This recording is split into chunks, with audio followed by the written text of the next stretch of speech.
The worn wipers thrashed across the windshield, each sweep throwing a spray of water to one side or the other of the old green Land Rover, while barely making any difference to the torrent of rain that cascaded down the flat glass. The 6 young occupants were silent and moody. Listening to the radio, crackling with static, didn't improve that mood. Category 5. Hurricane Yasi is expected to cross onto coastal areas within the next few hours. Are advised to take cover and make final preparations. We will bring you the next hurricane advise immediately it is issued. The announcer's voice died away as Kathy turned the volume down. I told you we should have left as soon as the warning started, she said angrily. Don't blame me if we get caught out in the open when it comes. Paul gripped the steering wheel tightly. He refused to even look at her as she continued with her briefly interrupted criticism. It's not his fault, Max interrupted, leaning forward, defending his friend from the rear bench seat. We couldn't have left any sooner, not without abandoning all the gear. And what would happen next semester if we turned up at uni without their equipment? I don't give a damn about their equipment. Kathy snapped back, now honing her attention to him. Diane sat quietly listening to them, and to the others. They had all become more hostile as the rain had become heavier. She was as worried as anybody, but fighting between themselves wouldn't help. Maybe we should stop somewhere and ask if we can take shelter, she said nervously. Don't talk stupid, snapped Jason cruelly from the front. He waved the folded map in his right hand. Like where? We're kilometers from anywhere. You mean you actually know where we are? Interjected Kathy. I hope one of you does, because I can't see a damn thing, muttered Paul, craning his head forward, squinting out to where the dim headlights clawed between the arched trunks, crowding the track from either side. Diane spoke again, her voice excited. There he is again. What? Said Paul. I saw a light again. For a moment they were all quiet as their eyes strained to see. Up ahead, over there, she pointed off to their left. What did you see? Said Max belatedly. The bespectacled youth trying to look in the direction she indicated. Rubbish, you can't have. We're at least 10 kilometers from the nearest road, grumbled Jason as if he actually knew. I tell you I saw one, flickering through the trees over there. She pointed into the bush. Closer now. There must be a house.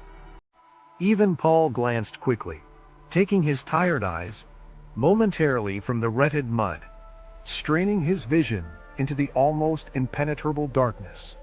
There's nothing there, said Max in disappointment. It's just your imagination, added Kathy. I'm sure But they had already returned to their mickery.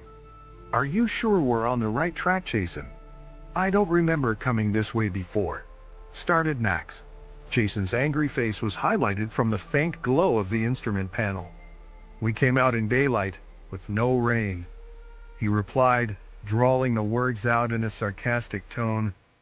Everything looks different in the rain, and it looks different at night. Is that too hard to understand? I saw it again, cried Diane, interrupting him. There, through the trees. Oh, for God's sake, where? Grumbled Joanne from beside her. I can't see anything. Is it a house? Said Max. It can't be a house. This is National Park. Nobody lives in a national park. Maybe it's the ranger, said Kathy hopefully. For once and for all, started Jason. There's no... He stopped in disbelief as the headlights picked up a break in the trees. There's a driveway. Paul was already slowing. They were almost up to it when he accelerated and drove past. Where are you going? Aren't you going to stop? Shouted Kathy, looking back out of the rear window as the track disappeared into the darkness behind them. If there are houses around here, we must be closer to the road than director we thought, Paul said as he drove on, ignoring her. Nice map reading, Jason, Joanne muttered. Barely a kilometer further along, they came to the creek. They pulled up at the top of a low bank.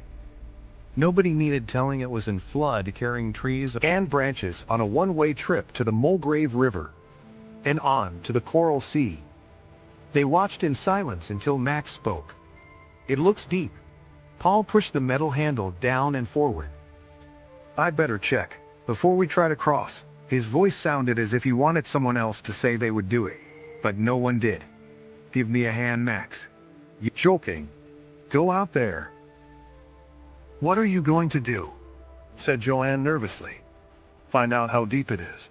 Paul's voice was nearly drowned by the noise of rain that was now spraying through the top of his part-open door.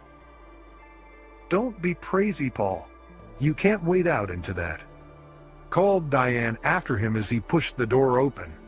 "I'll be all right," he said, jumping down into the soft mud beside the vehicle, slamming the door behind him. "Max, and let him," she pleaded with the second youth, as reluctantly he pushed forward his own door handle. "He knows what he's doing." His voice failed to carry the certainty he tried to show. "It's too deep. He'll be dragged away," she pleaded anxiously. "No, he won't," Max shouted back over the noise of rain battering the aluminum roof, before his doors slammed shut too. Paul pulled the collar of his jacket up, high around his neck, trying to deflect the water that was already running down the inside of his shirt. He bent to unscrew the dirt-splattered shackle from under the front crossbar and unlocked the winch. "Watch the end," he shouted to Max. "Don't let it run out. It's not secured." Paul began unwinding the rope from the rust-stained drum, thinking with every second that it wasn't a smart thing to do. He wound the rope around his wrist. Max watched Paul run a few steps to the back. He felt miserable standing in the rain, but felt no desire to change places. Paul stared into the water, soaked to the skin, even though wearing a supposedly waterproof jacket. It looked cold. He was scared. This really was a bad idea. They had to get across, but doubt was smothering him.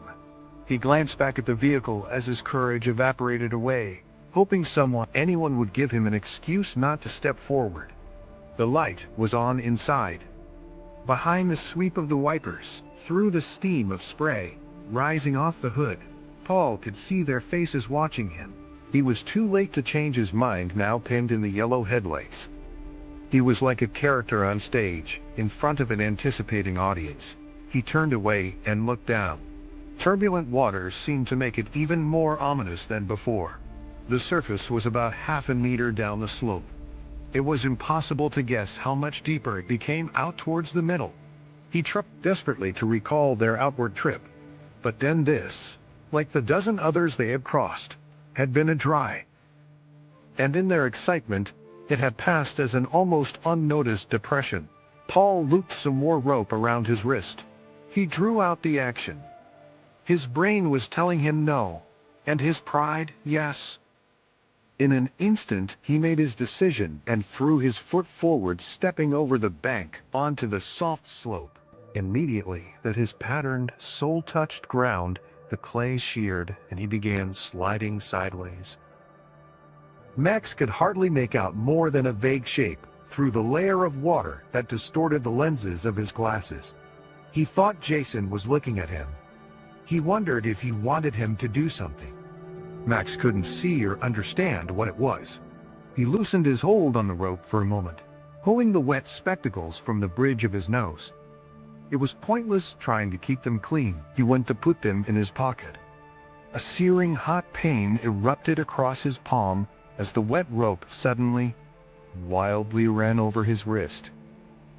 Taken by surprise, he let his spectacles fly from his fingers, dropping them down into the deep mud at his feet. The loose drum hung that it spun, and the rope rapidly unwound. Max looked in horror as the first layer wound off, and the second began its peel away across the drum.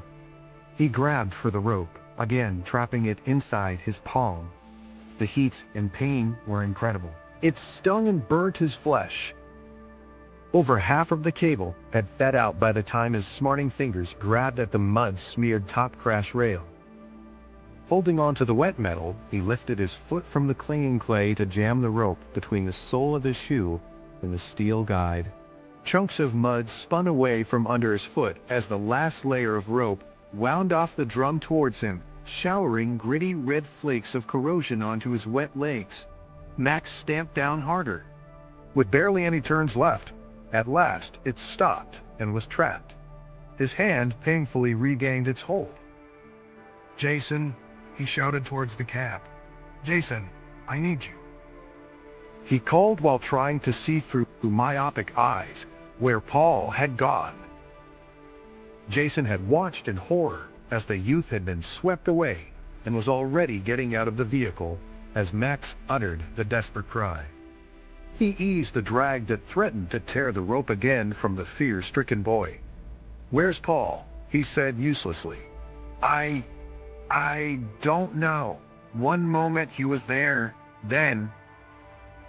They looked over into the torrent. There was no sign of the youth, only the thin length of rope running taut away from them, disappearing below the water's muddy surface downstream.